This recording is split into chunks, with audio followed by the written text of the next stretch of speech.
I know it's early, but it's Sunday, and it's the final game of the series between the Yankees and the Blue Jays, and we got the real deal on the mound today. I said, good morning, Gil.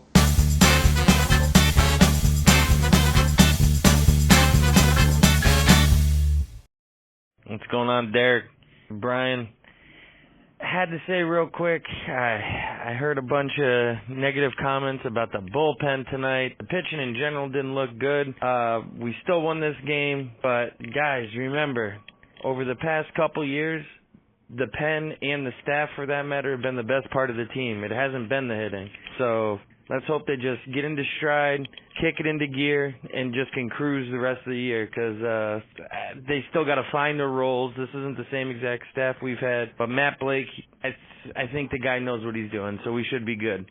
Going to go ahead and agree with you. I think the bullpen is going to be fine. Obviously, losing Jonathan Loaisiga is a huge blow because he's such a deadly pitcher out of that pen, but you kind of have to figure he was going to get hurt. I mean, he gets hurt every season. That's why they've gotten depth pieces. I think Birdie, despite having some control issues the other day, is going to be excellent. I think they're going to find some more diamonds in the rough, too, and don't be surprised if somebody comes up from the minor leagues and does really well. And when we get Gerrit Cole back, one of these guys from the rotation, assuming nobody's hurt at that point, is going to slide into the bullpen. It could be today's starter, Luis Gil, who they're trying to keep a watch on his innings this year, but he's got explosive stuff, 100-mile-an-hour fastball, good off-speed stuff, and he would translate really well to the bullpen should they decide to go that way. Now, his control hasn't always been the best, and that doesn't always translate to the bullpen, but different games are going to unfold in different ways, and sometimes it's a bullpen battle, sometimes it's a 1-0 game or a 3-0 game, or sometimes it's 20-5.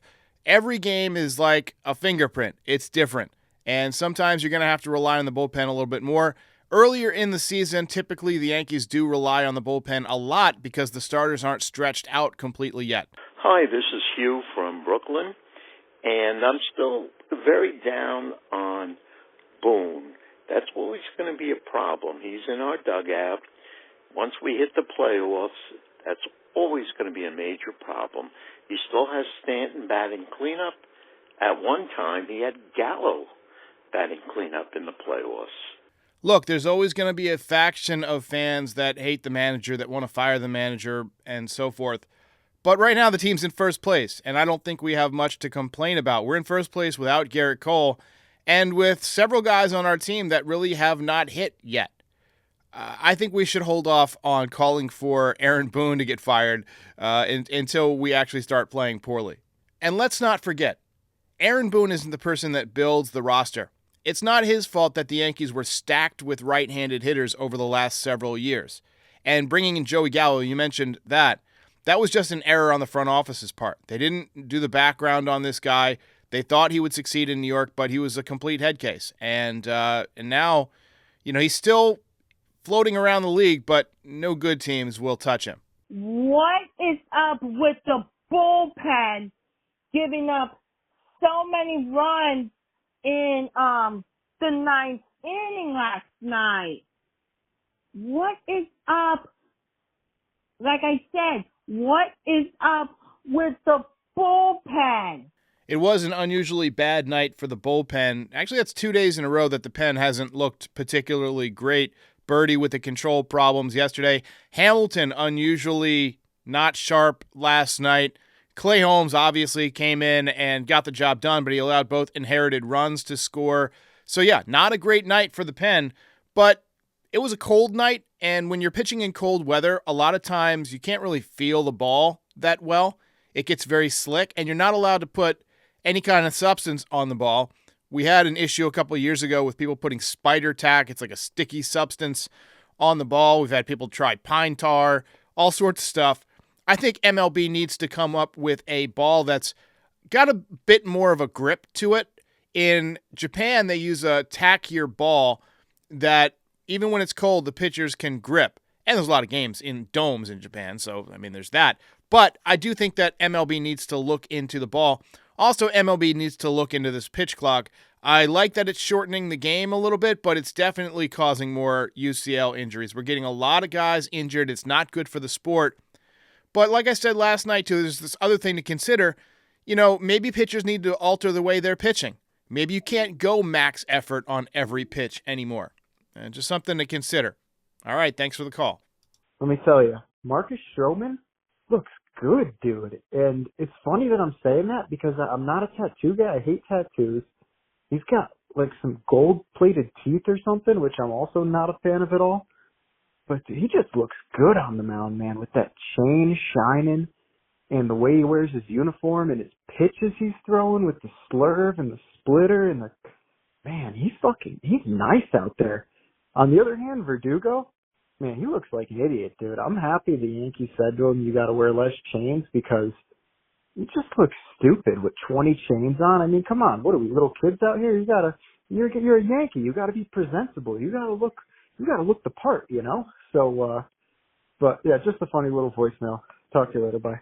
Hey, Nick, sorry I didn't get to this one in the episode after Marcus Stroman pitched, so this is a couple of days old now. But I'm loving what I'm seeing from Stroman. I couldn't care less what you look like on the mound, how many tattoos you have, whatever, as long as you're getting people out. My issue is when you look stupid and you're more about fashion or whatever, and then you can't play. People who are always kissing their chains and, doing all this crazy stuff, and then they stink, that's embarrassing. But so far, so good from Stro Show. All right, so a couple of odds and ends here. So I've got a new podcast in case you guys haven't seen it. It's called We Are the Dudes. It's on my other YouTube channel, Streamski Media. The link is always in the descriptions. And it's a podcast with my buddy Justin. We talk about movies and so forth. And it's pretty fun. I think you guys will enjoy it. We do a new episode pretty much every Sunday. I think we got 7 episodes now. And they're all between 30 minutes and an hour long. And they're a ton of fun. So go check that out.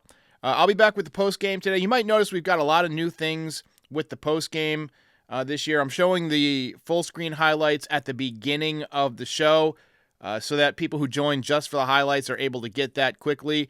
I'm trying to introduce some new stat screens, but sometimes the stats aren't updating the way I've designed them to dynamically update, so I might have to make some adjustments there, but I appreciate all the support. We got a lot of new subscribers over the last few days. We are approaching 38,000, so go ahead and subscribe if you're new. Many are attempting to do what we do on this channel, which is a post-game podcast after every game. And as they're seeing, it's not so easy. I mean, anybody can hop on and talk, but to actually put together a coherent show is not an easy thing to do. So I appreciate it. I appreciate all the support for Cece. She was a great dog. She was named after Cece Sabathia, kind of, but also Cat Chaser because we had some cats at the time, so it was kind of like a dual name, but we just called her Cece, and we're going to miss her, but she was a great part of this show, a vital part of this show, and, hopefully she is, with all those other Yankee fan dogs, in doggy heaven. I'll be with you after the game. Luis Heel, the real deal Heel, on the mound today against the Jays. He pitched pretty well against the Jays in spring training, so they did see him recently. It'll be interesting to see how they adjust to his high-octane fastball.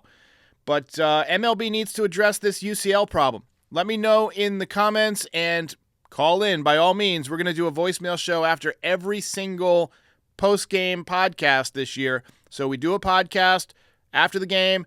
You call in. The next morning, we do a voicemail show. That's the way it works. So we'll catch you next time.